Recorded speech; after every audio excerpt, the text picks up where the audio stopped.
அட்லி இயக்கத்தில் விஜய் நடித்திருக்கும் திரைப்படத்தின் படப்பிடிப்புகள் முடிவடைந்து தற்போது இறுதிக்கட்ட பணிகளில் படக்குழுவினர் தீவிரமாக ஈடுபட்டுள்ளனர்.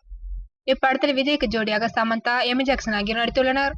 இதில் சமந்தா விஜய்க்கு மனைவியாகவும் இவர்களுக்கு ஒரு குழந்தை இருப்பது போலவும் அப்படத்தில் காட்சிகள் இருப்பதாக ஏற்கனவே செய்திகள் வெளியாகியிருந்தது. இவர்களது குழந்தையாக நடிகை மீனாவின் மகள் நைனிகா நடித்திருந்தார். இந்நிலையில் தற்போது இப்படத்தில் விஜயின் மகளான திவ்யாவும் இப்படத்தில் ஒரு சிறு கதாபாத்திரத்தில் நடிப்பதாக தகவல்கள் வெளியாகியுள்ளது. ஏற்கனவே விஜயின் மகன் சஞ்சய் வேட்டைக்காரன் படத்தில் விஜயுடன் இணைந்து ஒரு பாடலுக்கு ஆடியிருந்தார். தற்போது இந்த படத்தின் மூலம் விஜயின் மகளும் தமிழ் சினிமாவுக்கு நுழைந்துள்ளார். திரைப்படத்திற்கு ஜி.வி. பிரகாஷ் இசையமைத்துள்ளார்.